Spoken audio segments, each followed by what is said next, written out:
Hoy es 23 de febrero del año 2023 y estamos recordando una gran efeméride carmelita, el nacimiento de San Tito Brachman. Así es, hermanos, hoy harían 142 años desde que nació nuestro querido San Tito Brachman. Y ante esta imagen del artista sevillano Juan de Abascal, que proviene de nuestro convento de Granada, vamos a ilustrar un poco esta efeméride, este tiempo en el que Tito nació. Hoy estamos en el primer jueves de la Cuaresma y es inevitable asociar la vida de Tito con este tiempo de preparación a la Pascua. Pues bien, Tito, o más bien dicho, Agno Brachman, nace en esta población frisona de Holanda, cerca de la ciudad de Boswar. Allí él va a ser el sexto hijo del matrimonio Brachman. Su padre Tito y su madre van a ser unos terciarios franciscanos de esa población, y el Señor pues va a premiar también esa fidelidad a la Santa Madre Iglesia y va a conceder que 5 de los 6 hijos sean religiosos, entre ellos Tito. Tito con 6 años, Agno, con 11 años ingresa en el seminario menor de los franciscanos de esa ciudad, y ahí va a ir conociendo los misterios, por decirlo así, de la vida religiosa, de la vida franciscana. Sus padres tienen en esta iglesia parroquial de Boswar una ventana, un vitral que ellos pagaron siendo ellos terciarios, es decir, que eran muy activos en la vida franciscana terciaria. Pues bien, pero Tito con 15, 16 años recibe la visita de un primo suyo que era carmelita. Y él va a ir explicando un poco sobre cómo viven los carmelitas, el hábito, la forma de vida en la regla, en la vida conventual, la bohemia carmelita, nuestro padre, el profeta Elías, nuestra Santísima Madre, la Virgen del Carmen, los santos en la orden, desde remoto de los tiempos de la orden hasta llegar a Teresa de Jesús y Juan de la Cruz. Y él eso lo va a ir rumiando, pero centrémonos un poco en su niñez. Su niñez, él nace como un niño muy frágil de salud y muy frágil en el cuerpo, era muy delgadillo. Le llamaban el punto, porque prácticamente había que verlo muchas veces para ver que estaba ahí. Pues bien, eso no quitaba ese espíritu que tenía, era un niño normal que también se rebelaba, porque sus padres, al tener una granja en esa ciudad, en el tiempo de vacaciones, le escurrían, por decir así, los trabajos más pesados y le daban los más sencillos, y él se rebelaba, decía que él quería los trabajos de la misma manera que sus hermanos.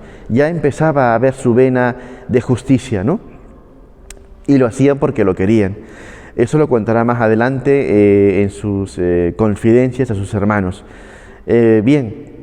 Tito con 11 años ingresa en el seminario menor de los franciscanos de esa ciudad, pero él hasta los 15, 16 años va a tener un conocimiento limitado de la vida religiosa, hasta que providencialmente encuentra a ese primo suyo y él determina esa forma de vida.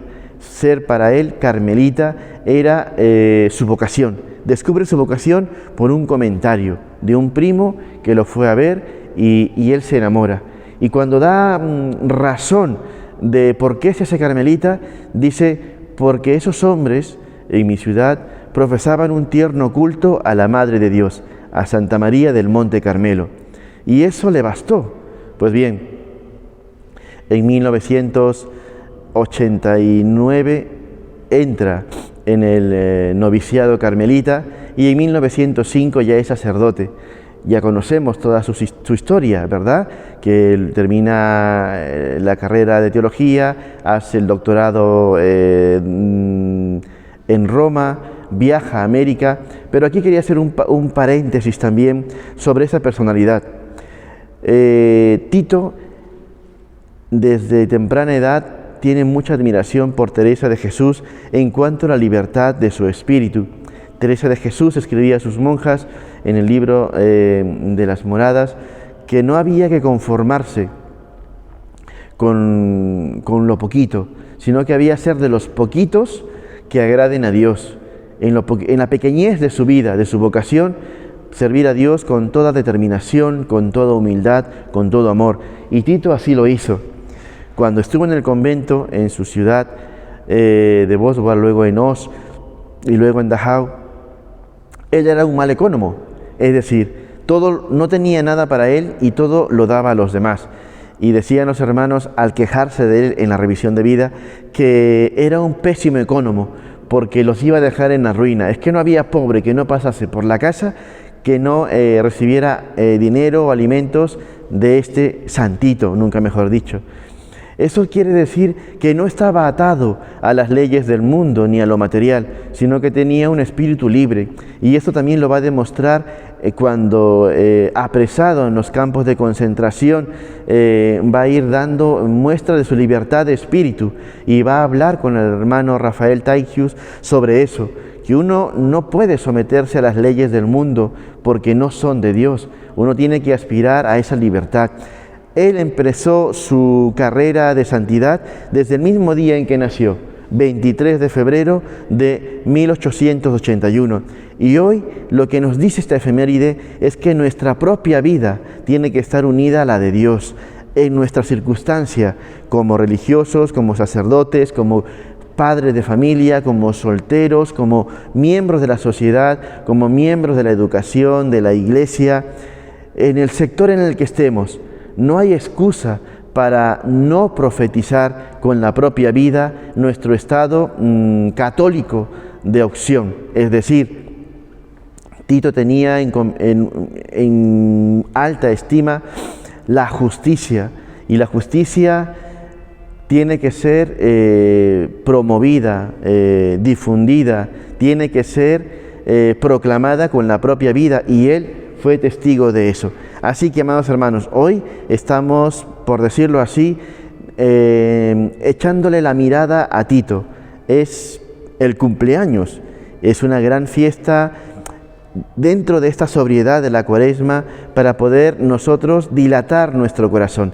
Así que le vamos a pedir a Él que nos enseñe también a poder amar la cruz de Jesús, a poder vivir ese vía crucis, pero no con tristeza, sino con amor, como lo hizo Tito, como lo hiciesen tantos mártires, y en este tiempo en especial de desgracias, de guerras, de injusticias, de sometimiento, aunque parece que el mundo se está desquebrajando, no podemos nosotros tener el pesimismo del mundo.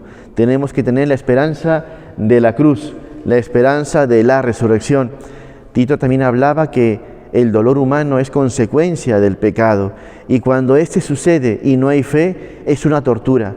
Pero cuando el dolor acontece, la injusticia acontece, y el alma está llena del Evangelio, de la buena noticia de Dios, es más fácil llevar ese yugo.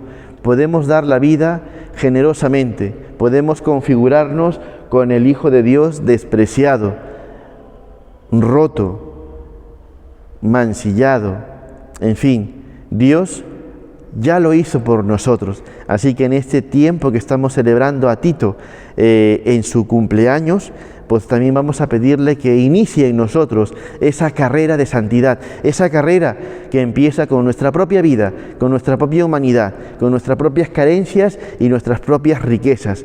Ese es el regalo que Dios nos ha dado, nuestra identidad, y en la Iglesia la hacemos mucho más potente porque la asociamos a la vida de nuestro Señor Jesucristo mediante las armas que Él nos ha dado, la fe, la esperanza y la caridad. Que San Tito Brachman interceda por nosotros y nos enseñe a amar la cruz de Jesús como Él amó, con generosidad, con desprendimiento y sobre todo con ese amor para poder honrar al Hijo de Dios.